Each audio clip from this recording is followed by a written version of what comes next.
You are lying still, eyes closed, breathing softly, and in the quiet around you, there is the slow, steady weight of an old bedstead, its frame resting low against the floor, its corners shaped by hand from birch and white pine, each joint fitted not with nails, but with mortise and tenon, precise as breath held and released. The wood has aged without complaint, smoothed over decades by time's quiet touch. Its surface cool to the touch if you were to reach out, though you do not. You are not asked to imagine who slept here, or when, or what dreams passed through their mind.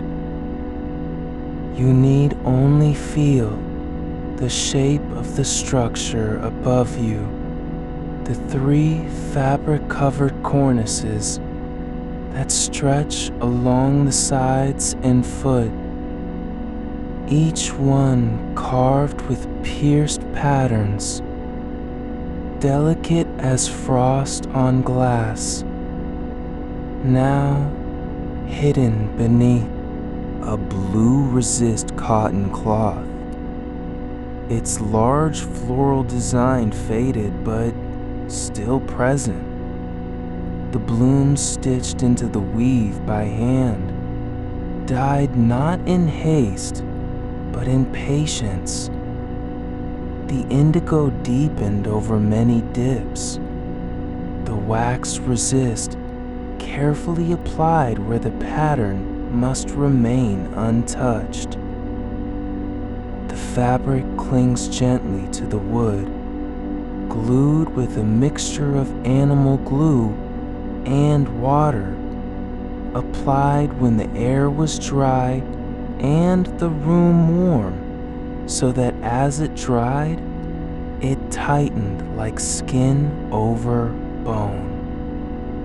This quiet history is based on selected sources, with some details simplified for a calm telling.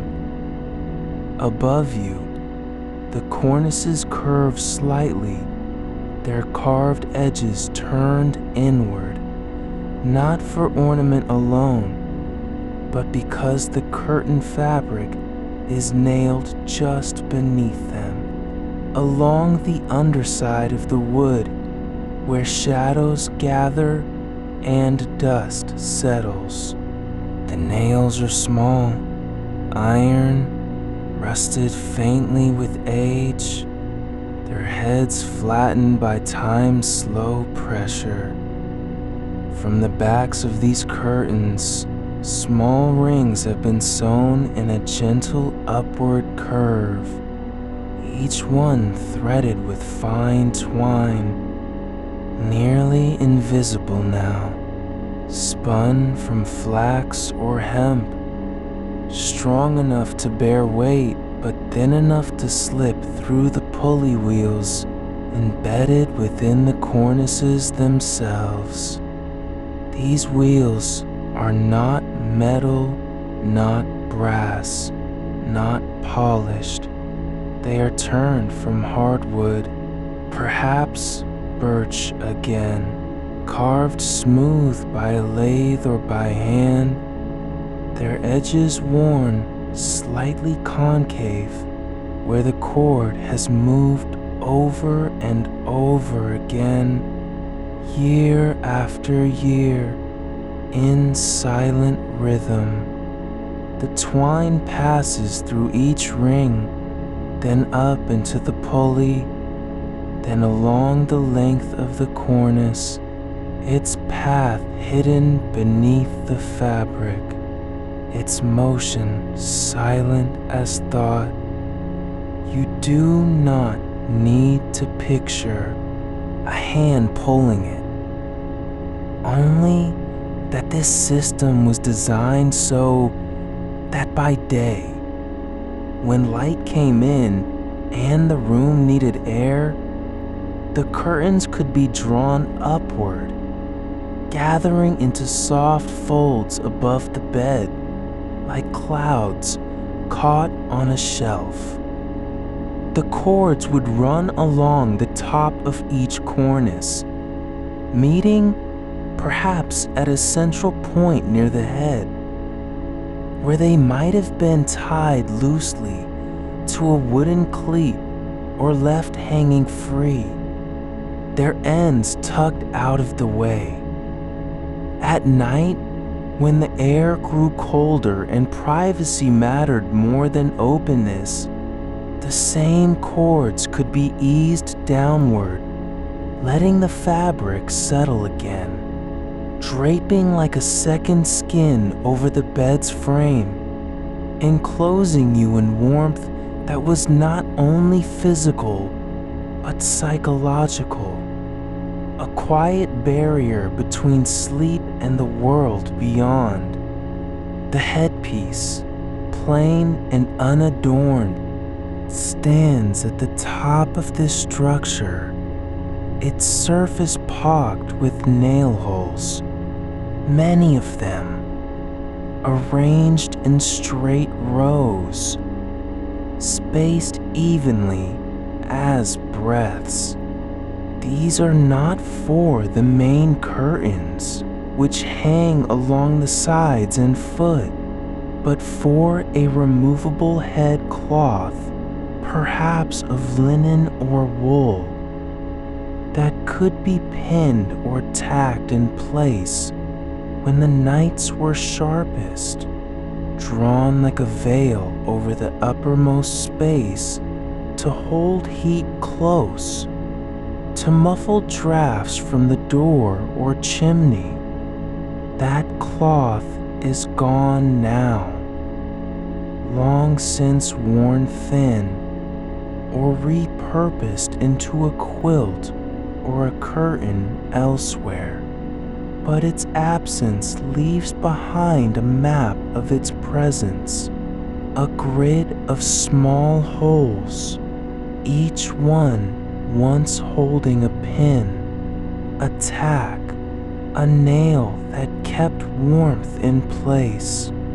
The entire structure was never meant to be ornamental in the way that later beds would become. No gilded carvings, no velvet drapes imported from distant lands. This is an object made for utility, wrapped in quiet beauty. The pierced patterns on the cornices are not merely decoration. They serve a purpose, allowing air to move through even when the curtains are drawn, letting breath pass between fabric and wood, preventing dampness from settling, keeping the cloth from rotting too quickly against the grain. The pulleys are small because they need only lift light cotton, not heavy wool or silk. The cords are thin because the weight is distributed across many rings, each bearing only a fraction of the whole. You feel the quiet logic of it, the way every element responds to its function without excess. There is no hinge that does not turn, no pulley that turns without purpose, no fabric chosen for color alone. The blue is not chosen because it was fashionable.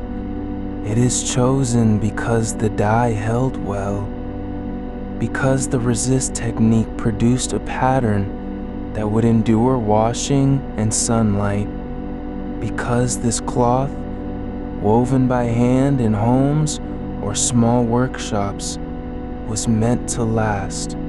And when it frayed at the edges, It could be patched, stitched with fine thread, mended not for show, but for continuity. You are not told how often the curtains were raised or lowered, not whether they were drawn each night without fail or left open on summer nights when the moonlight fell across the floorboards. You do not know if this bed stood in a farmhouse near Hartford or in a small townhouse by the Sound or in a chamber above a shop where the scent of sawdust still lingered at dawn. Those details are not yours to carry.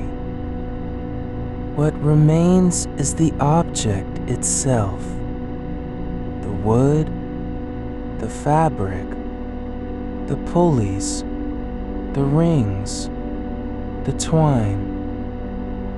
All of it silent now, but once alive with motion. Each morning and evening, a small ritual of gathering and releasing, of opening and closing, as natural as inhaling and exhaling. The cords still hang loosely where they were last left, perhaps by someone long gone, their ends knotted in a simple half-hitch, or perhaps trailing untied, just resting against the floor, waiting for hands that will never come again. You do not need to imagine them. You only need to rest here now, beneath this structure, feeling its quiet history, not as story, but as stillness. The cords, thin as spider silk, yet strong from years of being pulled taut, rest now in gentle curves against the floorboards, not slack with neglect, but settled into their final shape, like a breath held too long and finally released. They pass through each ring in sequence, following the curve that once guided the fabric upward, each loop a small arc in time, every knot where the twine was tied to keep it from slipping now softened by friction, smoothed by countless repetitions of motion. Up, then down, then up again. You notice how the ends are not frayed at the tips, though they've dragged across wood and wool for decades. Instead, they taper gently, as if worn thin by touch rather than tear, as though someone's fingers, calloused or soft, always gripped them with care, not yanked, but guided, like turning a page too precious to crease. The pulleys, small enough to fit between two fingers, are set into the cornices at intervals just wide enough for the fabric to fold without catching. Each wheel made of turned wood, not metal, its surface polished by the constant glide of twine against grain. You can see where the rope has worn a shallow groove along its edge, barely visible unless you lean close and let your breath stir the dust that lingers there. The wood is still hard, still smooth. No splintering, no cracking. Not because it was treated with oil or wax, but because it was never forced beyond what it could bear. It turned when pulled and stopped when released, and in its quiet obedience it endured. There are no bearings here, no brass sleeves, no grease to keep things moving. Only the slow friction of wood on fiber, the whisper of contact repeated night after night, until even that sound faded into memory. The rings, small iron circles with slightly rounded edges, are attached to the back of the curtain fabric in a gentle upward slope from the foot of the bed where the material is lowest, rising like a tide toward the head. Each ring is pinned through the linen backing beneath the cotton, not sewn, because stitching would have weakened the weave over time. Instead, each was pierced with a nail so fine it left only a tiny hole behind when removed, and then bent flat against the cloth to hold fast. The fabric itself has stretched slightly where those rings once pulled, just enough to create a faint sag in the pattern, as if the flowers have begun to bow under their own weight, or perhaps under the weight of nights spent drawn tight around sleep. The blue is still vivid in places, though faded along the creases where it was folded for washing, and where sunlight touched it through the window on summer mornings when the curtains were raised. You can see how the resist dye settled unevenly, some petals darker than others, as if dipped once too long or lifted before the dye had fully set. But this imperfection is not decay. It is proof of handling, of being lifted and lowered again and again, of warmth gathered and then let go.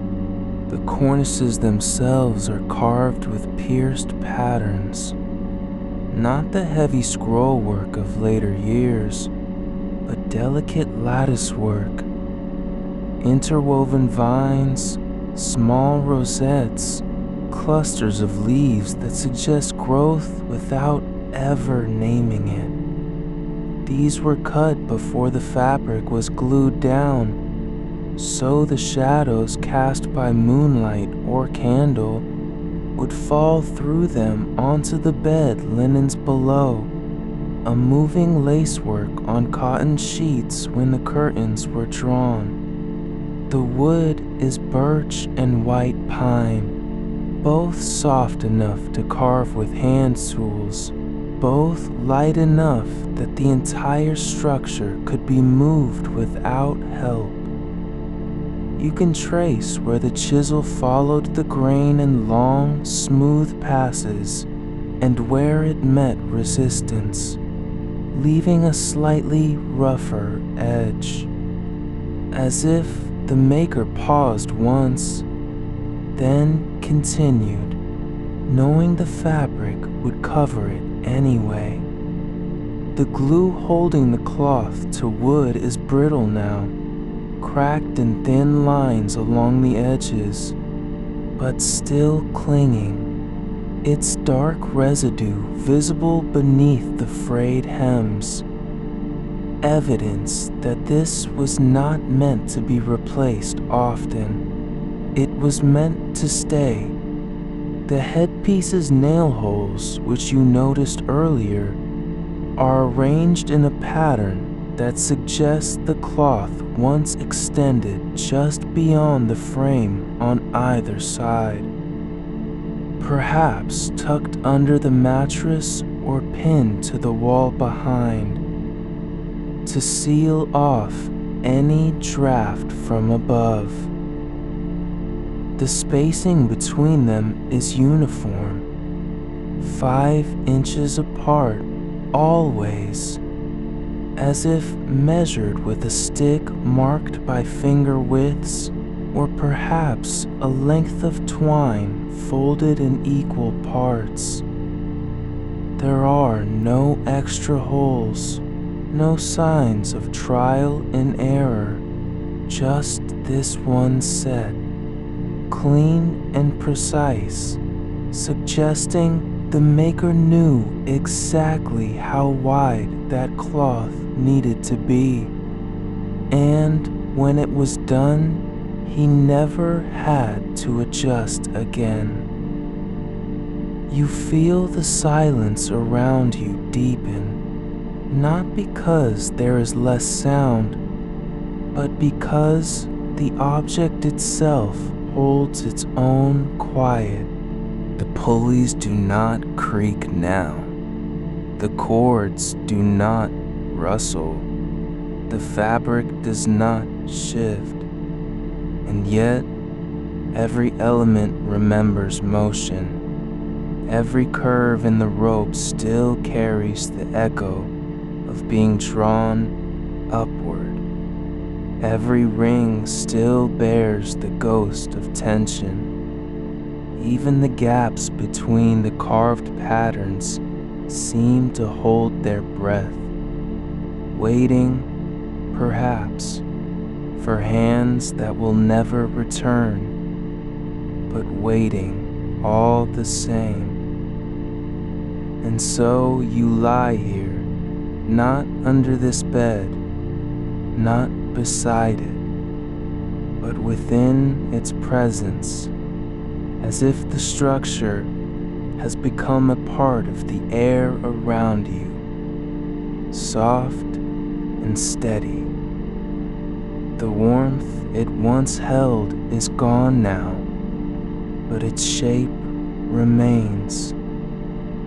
The rhythm of raising and lowering, the quiet choreography of closing in against the night.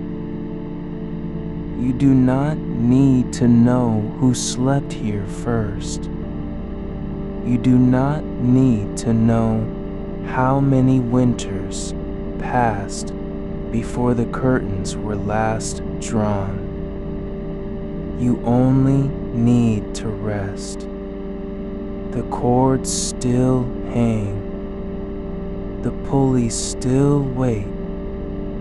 And somewhere, deep beneath your breath, the fabric remembers how to rise. The cords still hanging loose from the pulleys are thin but tightly twisted.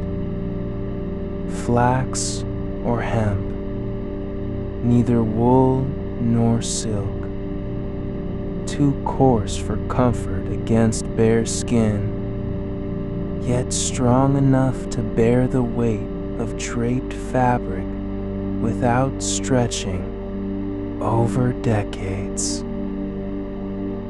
You notice how they've worn smooth where fingers once gripped them, not in a single spot, but along 3 distinct lengths, as if different hands at different times pulled from slightly different angles. One cord has a slight kink near its end, as though caught briefly on a nail or the edge of a chest before being coiled again. It doesn't fray, just bends with quiet persistence, like an old bone that remembers how to hold shape. The pulleys themselves are small, no larger than your thumb, and made of turned hardwood, likely maple or beech, sanded so finely by hand that light still catches their curves as if they were recently polished. There is no metal in them anywhere, not a single nail, washer, or pin. Each wheel turns on its own wooden axle, fitted into the cornice with such precision that even now, after 200 years of stillness, you can imagine how it once spun with almost no sound at all. Just the faintest whisper of grain against grain. You trace the path of the cord as it disappears into the carved hollow beneath the side cornice, where it loops around a second pulley before climbing upward again toward the headpiece. This secondary system is not obvious unless you look closely. The first set of pulleys handles the main weight of the curtain, but this inner track, hidden just behind the fabric's edge, serves to keep the drape taut as it rises, preventing it from sagging or bunching at the center. It is a subtle refinement, not decorative, not even visible unless the curtains are fully raised and you are lying beneath them, watching how the cloth falls in perfect vertical lines, like folded paper held by invisible hands. The rings attached to the curtain's back are simple loops of brass wire, bent by hand and slightly flattened where they've rubbed against the cord over time. They are not soldered, not welded, just closed with a twist so tight that even now, after all these years, you cannot imagine them ever coming undone. Their placement follows a gentle arc, not straight across, but rising from the foot toward the head, as if the curtain were meant to pool like water at the base and then lift in slow, smooth waves. The fabric itself is not heavy nor thick, but it holds its shape well, woven with a tight enough weave that even when damp, it does not cling. You can feel how it resists folding now, how each pleat remembers where it was once pinned or gathered during cleaning. And though the dye has faded in patches along the seams, the floral pattern still emerges clearly in places. Petals like open hands, stems curling as if caught mid-breeze. The resist dye technique used here leaves faint outlines around each bloom, as though the cloth had been folded before dipping or tied with string at intervals too small to see now. The marks of fingers working quickly under lamplight. Perhaps during long winter evenings when the hearth was warm and the air still. There is no embroidery, no fringe, no tassel. Only this single layer of printed cotton, stretched over wood, held by cord and pulley, and left to do its work without adornment. You notice how the corner where the two side cornices meet at the headpiece has a small notch carved into each end, 1/4 inch deep, just enough to guide the curtain's edge as it rises. This is not decorative. It serves no visual purpose when the curtains are lowered, but when raised, those notches ensure the fabric slides cleanly along the joint without catching or tearing. Such care was taken where no one would see, not in a mirror, not in daylight, not even by candlelight once the curtains were drawn. It was done because the maker knew that motion mattered as much as stillness, and that what happened quietly each night shaped how the morning felt. The headpiece's nail holes are arranged so precisely that if you drew an imaginary line through them, they would form a perfect horizontal plane, no higher at one end than the other. This suggests the cloth was not simply pinned haphazardly to conceal drafts, but was designed as a single unit, measured and cut with intention. The wood beneath those holes shows no splitting, no cracking. The grain has held firm even through seasons of swelling and shrinking. You can see where the nails were driven in from above, not from below, meaning the cloth was laid flat across the top before being secured, rather than stretched taut like a drumhead. This allowed it to drape softly, without tension, which meant less strain on the wood over time. The mortise and tenon joints connecting the 4 upper pieces are tight still, though you can see minute gaps where moisture has crept in and out over decades. Tiny crescents of air trapped beneath the wood surface.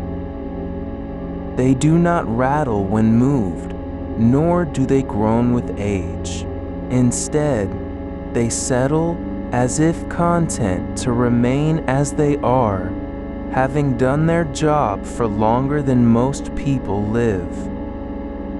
You imagine how the maker must have tested each joint before assembly, pushing and pulling, listening for any give, adjusting until silence was the only sound left, and then there is the silence itself, not absence of noise, but presence of patience.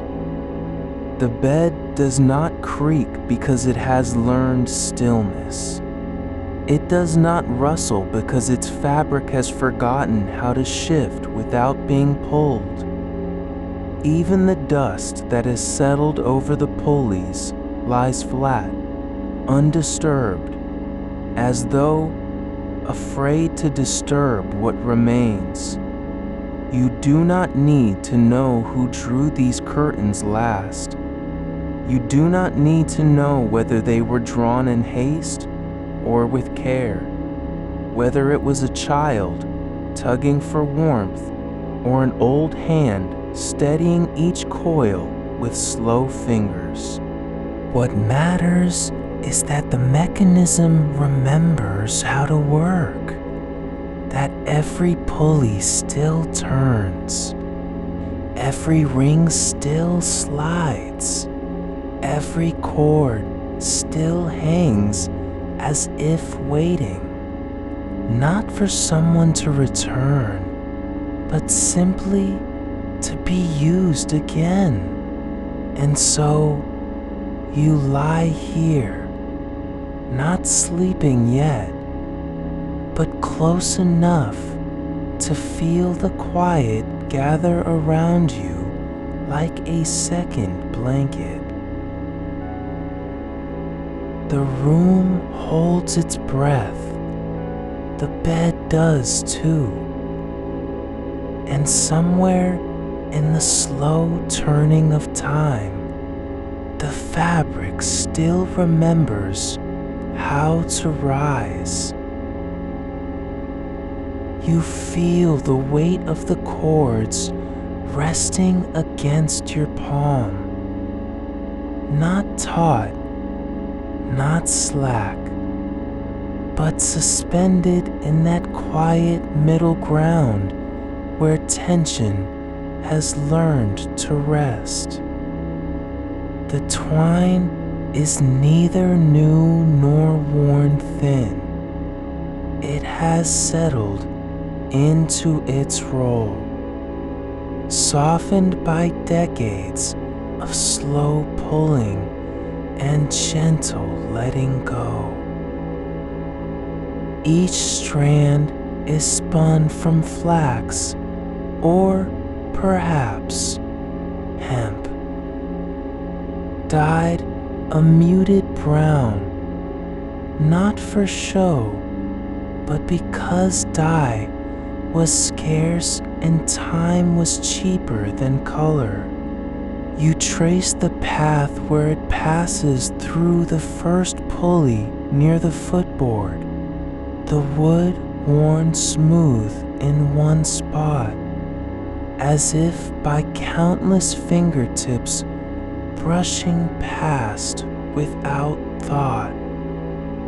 There is no grease here, no oil ever applied.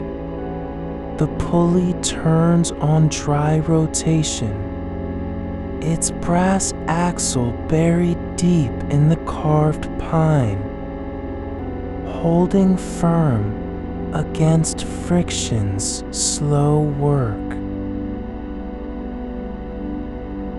You wonder how many mornings the cords were lifted with one hand while the other held a cup of tea, or how often they were drawn shut after a long day without words spoken aloud. The rings that catch the curtain's edge are small, unpolished iron. No gilding, no decoration. And each one is bent slightly at the loop where it connects to fabric. Not broken, not faulty, but shaped by use, as if the weight of wool and cotton had pressed into them over time until they learned their own curve. You notice how the rings do not hang straight down when lowered. They tilt just enough toward the center of the bed, pulled inward by the gather of fabric between them, forming a soft V that mirrors the slope of the body beneath. This is not accidental. It suggests the curtain was never meant to fall in flat panels, but to nestle, to fold into itself like breath held and released. The blue resist cotton still holds its shape where it meets the cornice, not frayed at the edges, not faded into gray, but darkened slightly by the slow accumulation of dust and candle smoke, as if the air itself had brushed against it night after night until color became memory. You watch how the floral pattern, once bold, now reads more like a whisper. Petals blurred where threads have loosened, stems softened where fingers once adjusted them for comfort. There is no stitching along the top edge. The fabric was nailed directly beneath the carved wood, the nails hidden from sight, their heads sunk just below the surface so that, when the curtain rose, there would be no ridge to catch or snag. And still, over time, the cloth has pulled slightly away at one corner, not enough to loosen, but enough to show where the grain of the wood shifted with winter's chill and summer's humidity, tugging gently on its anchor points. The cornice itself is not perfectly level. There is a curve, barely perceptible, rising half an inch in the middle, as if the wood remembered how to swell before it forgot how to bend. It does not sag. It remembers how to hold. You do not know whether this was intentional or the result of uneven drying, but you feel its quiet wisdom, how it gives just enough so that the fabric does not tear, and takes back just enough so that the pulleys never strain. The headpiece's nail holes are more numerous than those on the sides, not because more cloth was needed, but because the headcloth was meant to be removed, washed, replaced. Each hole is spaced exactly 3/4 of an inch apart, in rows that run parallel with no deviation, as if measured by eye alone and never corrected.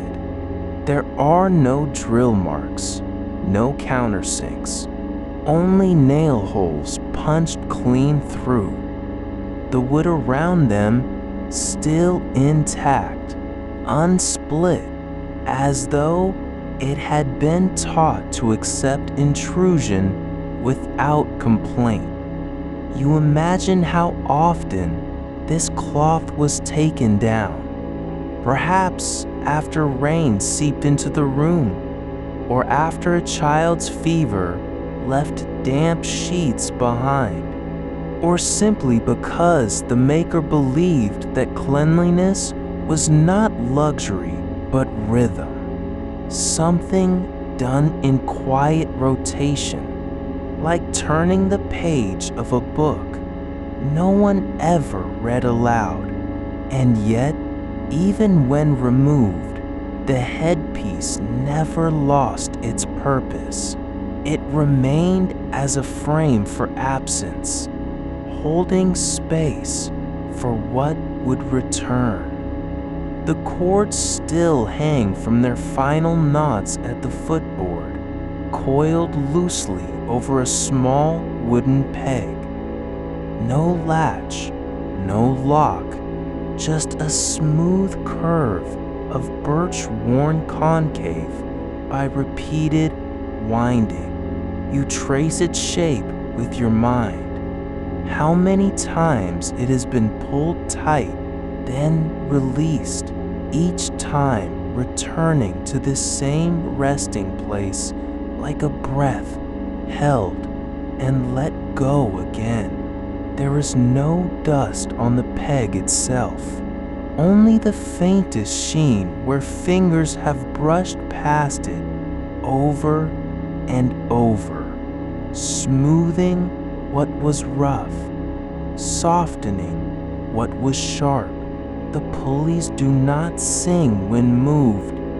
They do not whisper or click or sigh.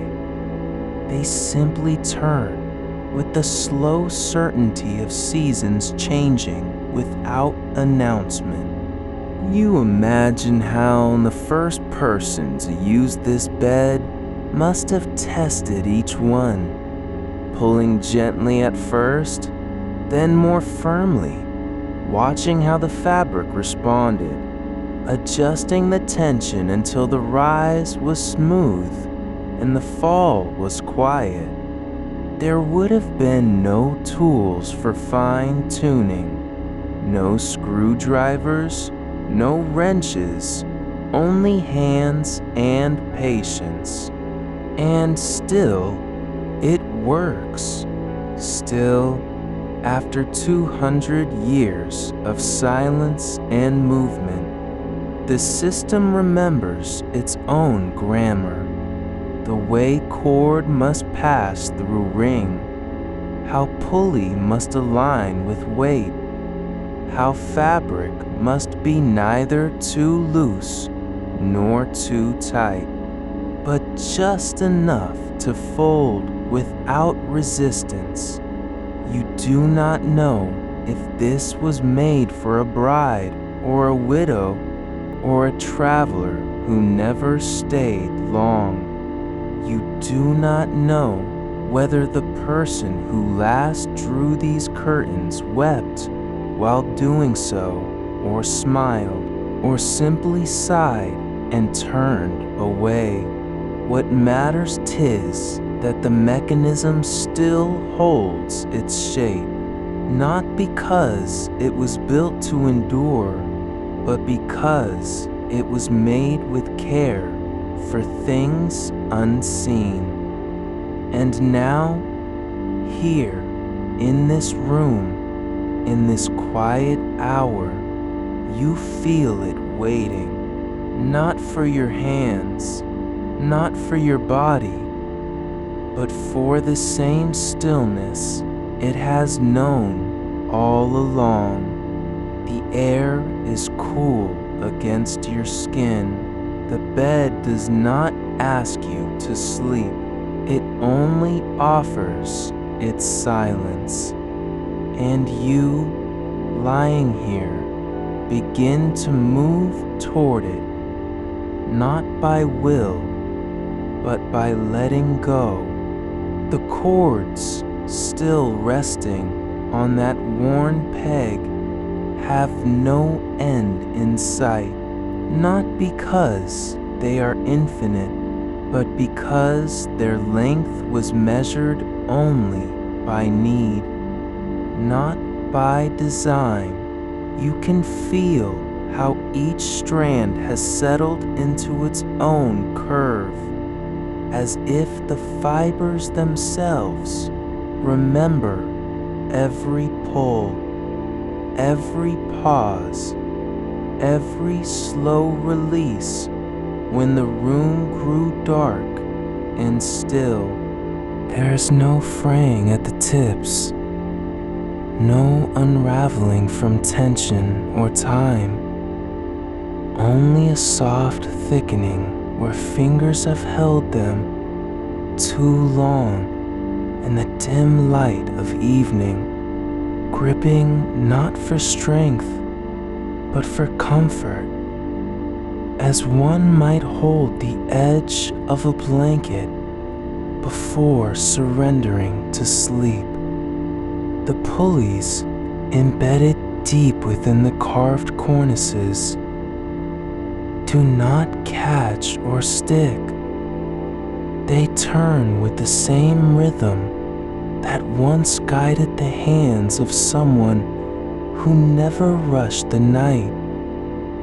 You imagine how the twine was threaded, how it passed through each ring in sequence, rising from the lower edge of the curtain, up along the side cornice, then over the pulley's smooth brass surface, and down again to meet its twin on the opposite side, mirroring itself like a quiet prayer, repeated without words. There is no knot at the end, no tie-off, no anchor, but only a gentle loop, knotted once in a figure 8 that holds not by force, but by balance, as though the weight of the curtain alone were enough to keep it true. The fabric on the side cornices still clings to its wooden frame with the stubborn gentleness of old glue, darkened now with age, brittle at the edges, yet holding fast where it matters most. You trace the pattern in your mind. The blue resist cotton, once bright with flowers that bloomed across its surface in wide, looping stems and open centers, now faded to a muted haze, like memory, softened by years of light and breath. The design was not painted nor printed. It was stamped, dipped, pressed into the cloth before dye, leaving behind shapes that emerged only after the resist had been washed away. You can still see where the pattern repeats with slight irregularity, where the block shifted a fraction during pressing, or where the hand holding it trembled just enough to bend a petal's curve. It was not meant to be perfect. It was meant to be lived in. The cornices themselves, carved from birch and pine, still bear the marks of tools long gone. The shallow gouges left by a knife held steady. The fine ridges from a whittled chisel, guided by instinct rather than template. The pierced patterns are not symmetrical, but they are balanced. Each hole, each latticework arch, placed so that light could pass through when the curtains were drawn back, casting delicate shadows across the sheets below. You do not know if this was intended for morning sun or candle glow, but you feel how it worked, how the pattern turned the room into a quiet chapel of light when the day began, and how it held warmth like a closed hand when night fell.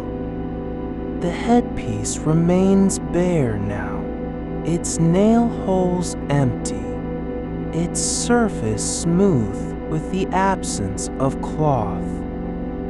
But you know that once there was more, a curtain for the front, perhaps, or a drape stitched to match the sides, gathered at the corners and pinned in place, falling in soft folds like the edge of a veil. You can feel how it must have moved when opened, how it would have pulled at the foot of the bed, heavy with fabric, weighted by its own quiet dignity. There were no tassels, no fringe, no embroidery beyond what the resist allowed. The beauty was in restraint. The cloth did not call attention to itself. It simply existed as a boundary between the world and rest. The rings, small, iron, slightly rusted where moisture touched them, are still fixed in their rising curve along the back of each curtain panel. You can picture how they were attached. Small nails driven through the fabric's hem, then bent flat against the cloth so that the ring sat flush, neither loose nor tight, just enough to slide without snagging. There is no sign of wear on the rings themselves. No grooves from rope, no scratches from metal, but you know they have been pulled upward hundreds, perhaps thousands of times, each motion slow and deliberate, as if the act itself were part of the ritual of sleep. And still, nothing here was made to be admired. No one ever hung a lamp beside it for inspection. No visitor was invited to touch its curves or praise its craftsmanship. It lived in silence, used only when needed, raised with the light, lowered with the dark. And yet, in that quiet function, it became sacred, not because of what it showed, but because of what it protected. The cords hang now as they always have, not coiled neatly, nor twisted into disorder, but resting exactly as the last hand left them. Slightly slack, slightly curved, as though waiting for a breath to return. You do not need to pull them. You do not need to test their tension or adjust their length. They remember how to be still. The bed does not ask you to lie down. It only waits for the same quiet it has always known. The cords, thin and worn smooth at the points where fingers once gripped them, still hang with the same gentle sag they have held for 2 centuries. No tighter, no looser, as if time itself had settled into their fibers and chosen to remain. You do not know whether the last hand that pulled them was young or old, whether it trembled from fatigue or from the quiet weight of a long day. But you feel how the motion unfolded, not with haste, not with ceremony, but with the certainty of habit.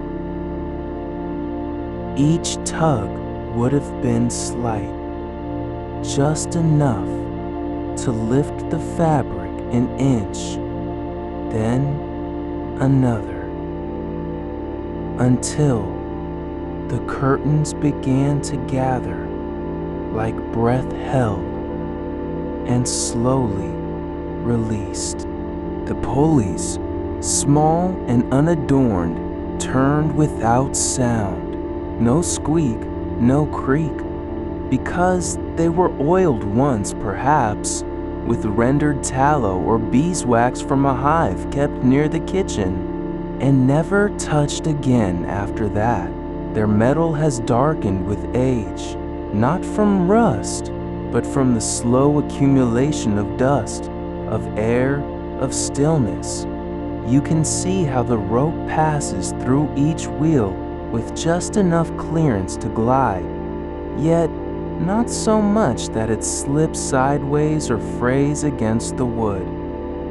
There is no knot tied at the end, only a simple loop, slipped over a hook nailed into the bedpost, where it rests now as if it had never been moved. You imagine how the fabric must have felt beneath those fingers. Not coarse like burlap, not slick like silk, but something in between, woven tight enough to hold heat, loose enough to breathe. The blue resist pattern, faded now to a whisper of its original hue, still holds the memory of touch. The way the cloth would have draped over the arm as it was lifted, how it caught briefly on the edge of the cornice before sliding free, folding into itself with a soft, heavy sigh. There were no tacks holding the curtains in place at their lower edges.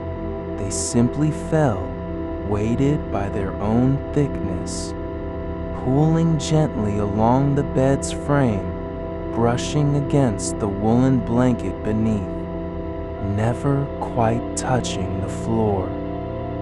You can feel how that space between fabric and floor was sacred, not because it was empty, but because it allowed air to move, to circulate, to carry warmth upward without trapping it too tightly. The cornices themselves, though carved with open work, did not let in cold drafts. They only softened the light, diffused the shadow, turned the night into something less absolute. The mortise and tenon joints still hold. No glue has cracked. No wood has split. Not because they were perfected, but because they were left alone. There was no need to tighten them, no desire to alter them. The bed was not a thing to be fixed when it settled. It was a thing to live with as it settled. The birch and pine, though different in grain and density, have grown into one another over time. The softer pine, yielding slightly where the harder birch pressed against it, each piece learning the other's rhythm until they moved as a single body beneath the weight of sheets and sleepers. You do not know if the maker intended this harmony, or if it simply came to be through years of quiet use. But you feel how it is now, steady, unbroken, patient. The nails that once secured the fabric to the underside of the cornices are gone, some pulled free long ago by time, others perhaps removed when the cloth was washed and replaced, but the grooves where they sat remain, shallow indentations in the wood, like faint scars from a hand that no longer remembers how it held them. You do not know if the curtains were ever changed, or if this same fabric has hung here since before the Revolution, since before the first child slept beneath it, since before the hearth was lit each evening for warmth and the kettle whispered on the stove. You only know that the cloth has been still for so long now that its fibers have forgotten motion. The rings, though rusted in places where moisture touched them, are not broken. They do not cling to the rope as if they were afraid. They slide with a quiet willingness, as if they had always known their purpose was not to hold, but to let go. And when the curtains were lowered at night, not by force, not by hurry, but by the slow release of tension, you can imagine how the fabric settled, how it folded into itself like an old hand closing around a prayer. There was no sound of it falling, no snap, no rustle, no whisper, but only the deepening silence that comes when something meant to protect finally closes its arms. The headpiece, bare and unadorned now, still holds the ghost of its cloth, the nail holes arranged in gentle arcs, as if they had once cradled a drape that fell like water over the curve of the pillow. You do not know whether it was pulled back each morning with the same care, or left hanging until dust collected on its hem. But you feel how its absence now is not emptiness. It is memory made visible. Each hole is a breath held in wood. The bed does not need to speak to remind you of what it once did. It only waits, and you, lying here, do not reach for the cords. You do not pull them upward or let them fall. You simply rest, and in that stillness, the old mechanism remembers how to be quiet. The rope, worn thin where fingers once gripped it, lies across the bedpost like a thread left by a weaver who never returned. It does not fray further. It does not slip. It holds, not because it must, but because it has learned over time that stillness is its truest function. The pulleys embedded in wood, grown warm with age, do not turn unless touched, and they have not been touched for a long while. You close your eyes again.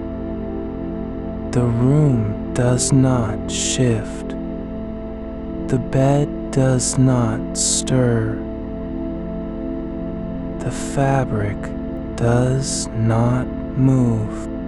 But somewhere deep within the grain of birch and pine, beneath the fading blue, in the quiet arc of iron rings and slack rope, you feel it still, the slow, patient rhythm of something made to hold the dark, and then let it go.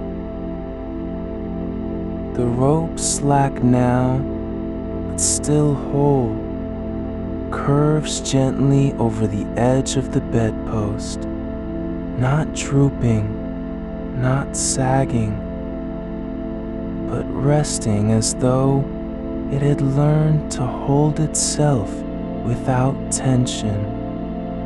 Its surface is worn smooth in 3 places where fingers once found purchase. 1 near the foot, 1 mid-length beside the right rail, and another just below the left cornice, where the cord first met the pulley's groove. You do not trace these spots with your hand. You only notice how they have softened over time, like stone beneath a stream that never stops moving. The fibers are no longer crisp with newness. They have surrendered to friction, and in surrendering, became something quieter than thread, something closer to breath. The pulleys themselves are small, barely larger than the tip of your thumb, set into recesses, carved just deep enough to keep them from shifting when the cords were pulled. They turn on iron axles that have darkened with age, not rusted through, not seized, but glazed over by decades of slow rotation, coated in a film of dust and oil that once came from hands, now turned to earth.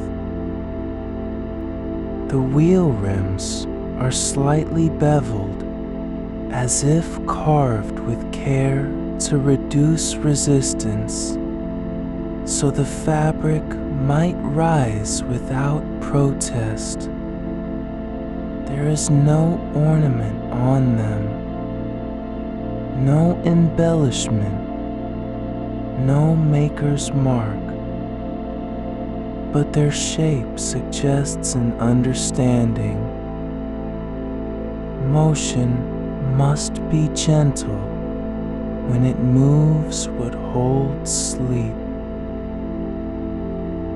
behind each pulley, inside the cornice, a small wooden channel runs parallel to the edge of the bed.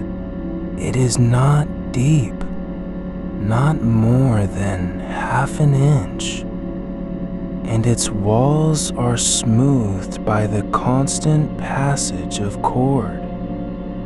You can see where the rope has worn a groove into the pine, faint but certain, like the path of a river that remembers every bend it took before drying up. The wood here is lighter in color, less stained by time's touch, not because it was treated differently, but because it was touched more often. The rings are spaced unevenly along the back edge of each curtain panel, not by accident, not by haste, but with a rhythm that follows the curve of the body beneath. Higher near the shoulders, lower at the hips, each ring placed so that when the cord is drawn taut, the fabric gathers in soft waves rather than sharp folds. You do not know if this was calculated or instinctive, but you see how it works. No bunching, no pulling against the wood, only a slow gathering of cloth into itself as though folding inward to welcome darkness. The cornices themselves are not flush with the bed's frame. They project slightly outward, like shallow eaves over a house. This space between wall and fabric was never meant for storage or decoration.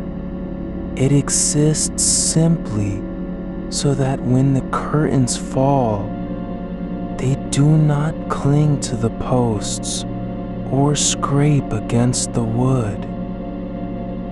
There is room enough for air to move, for warmth to settle in pockets beneath the cloth, for silence to gather without obstruction. The blue resist cotton still clings faintly to its original shape, though it has shrunk slightly over time, pulled by moisture and heat, stretched thin where the nails once held it. You can see how the pattern repeats. Large blossoms with 5 petals, each one outlined in a darker shade of indigo that has faded into gray at the edges. The stems curl like vines drawn without lifting the brush, continuous, unbroken, looping back on themselves as if they had no beginning and no end. There is no border to the design. It bleeds gently into the white ground, as though the fabric were not made but grown. The glue that once bound cloth to wood has long since turned brittle, cracked like old parchment under a dry hand. Where it remains, it holds in patches, tiny islands of adhesion clinging stubbornly to grain and fiber alike. You can see where the fabric lifted slightly at one corner, then settled again over years of lowering and raising, not torn away, but gently released, as if it had decided to stay even when its hold was gone. The headpiece's nail holes are arranged in a gentle arc, 7 or 8 in total, and each is perfectly round, bored with the same tool, spaced at intervals that suggest neither haste nor calculation, but habit. You imagine how the cloth once hung there, not as decoration, not as show, but as something lived beneath, drawn back by morning light, lowered again when shadows lengthened, never removed entirely, even in summer. There is no sign of a latch or lock on any part of this mechanism, no catch to hold the curtains up during daylight hours, no lever, no hook, no knot tied into the rope. The only way it stays raised is by stillness. The weight of the fabric below pulling gently downward, balanced against the slight resistance of pulley and cord. It holds because nothing disturbs it. Because the hand that pulled it up has long since let go. And so now, in this quiet hour when even breath slows to match the rhythm of wood and thread, you feel how the system remembers its own balance, not as a machine remembers function, but as an old tree remembers wind, not by force, not by design, but because it was shaped by what passed through it. The rope has learned stillness. The pulleys have learned patience. The fabric has learned to fold without complaint. You do not reach for any part of this. You do not test its weight or trace its path with your fingers.